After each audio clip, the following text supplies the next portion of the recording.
Hey everyone, when you're watching this, I hope you're having a lovely holiday season.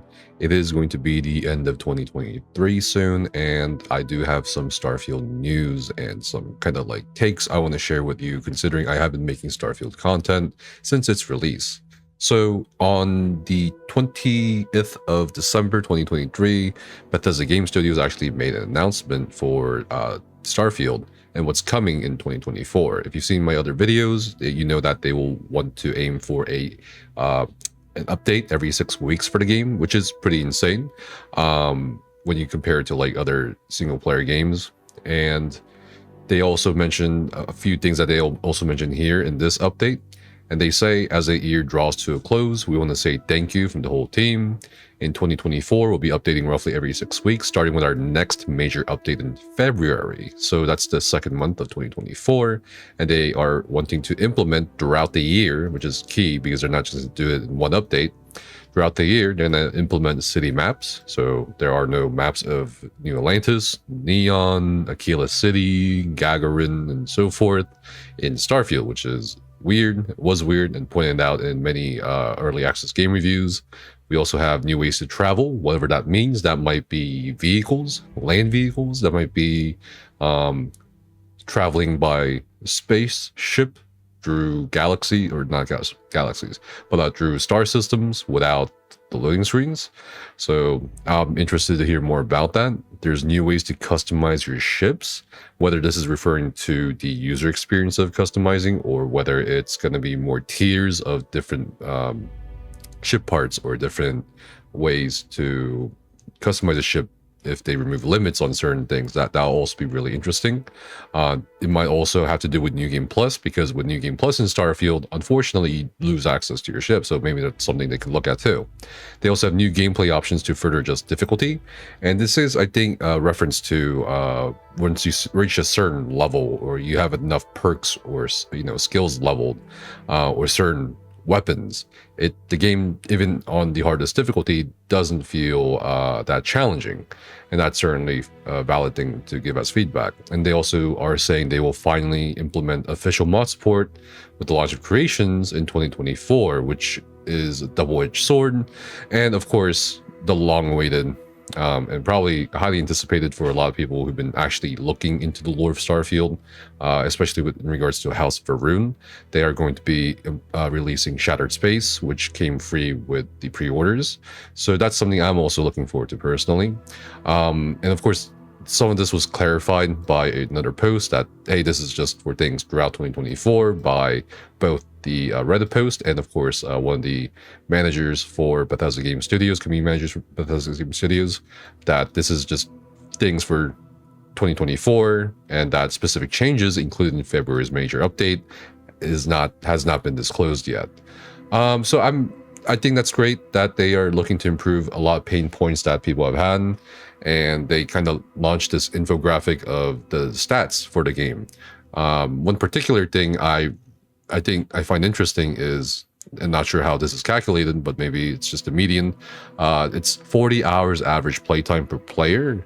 And while that might not sound like much, that's like pretty significant for Starfield, which was eclipsed by a few other games this year, including, of course, Baldur's Gate 3.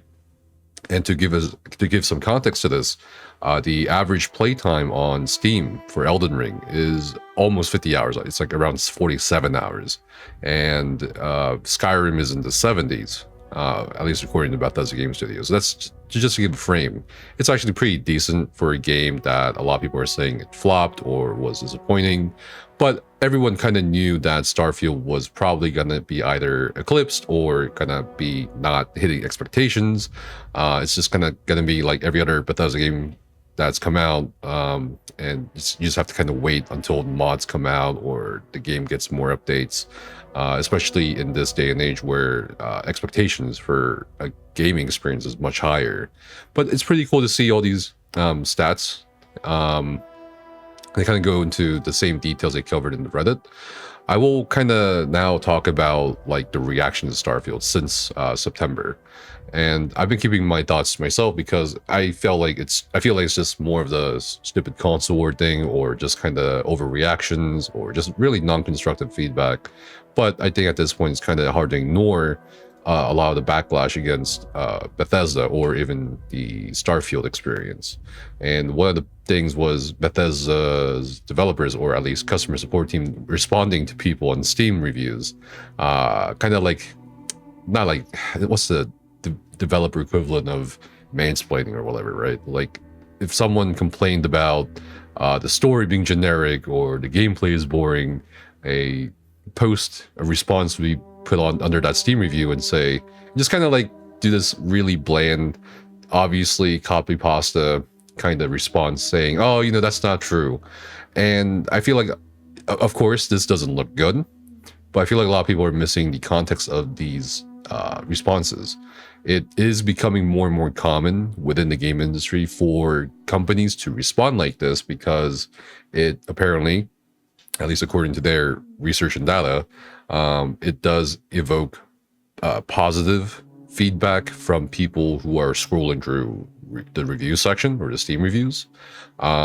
So expect this to not just occur with Starfield, but other games in the near future. But yeah, that's an interesting thing to know. And of course, I absolutely think some of these responses are just not really needed. And that's really it. I think that was just really bad PR in the end, especially when a lot of people are complaining about some parts of Starfield very vocally. Another thing too, obviously, is the whole point of the whole thing with modding, right? Because a lot of people expect the modding community to kind of propel the growth of the game, which is in itself, I think, a little controversial in some ways. And what happens if the modders don't want to get involved, right? And there was this big news recently where the developer, the modders of Skyrim Together, the mod that lets people play Skyrim in basically multiplayer fashion, abandoned the Starfield Together mod.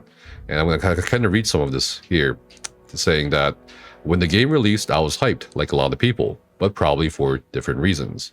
I spent launch day and a few days after reverse engineering the game, importing over gameplay hooks from Skyrim Together to a potential Starfield Together mod. I ported about 70% of Skyrim Together reverse code to Starfield Together. There was just one problem. This game is fucking trash. The game is boring, bland, and the main draw of Bethesda games, exploration in a lively and handcrafted world, was completely gone. And so I think that is fair to say. I think a lot of people were, they had high expectations, or if they did even soften their expectations, they were not satisfied with Starfield. And I think that's more than fair to give as feedback. I think a lot of people saw the potential value in it and rated it higher, such as myself. I think a lot of people kind of took it at face value, or maybe honestly in 2023 with other games competing against it, probably didn't like it as much as they would have if it had released in a empty year, right? And so this kind of provoked some responses, right? And one of the more controversial responses was from Emil Pagliarulo, who is one of the leads on, or was one of the leads on Starfield. And he kind of went into this like thread about how disconnected some gamers are from the realities of game development. And it's all valid. Like the feedback that Starfield is boring or is not engaging enough for people is valid. And the feedback from the developer end, where it's like, well, you guys shouldn't really trash on our work or our efforts or us, because we're just really trying to make games here. I think what's happening here with this is like, people are not having the same conversation here.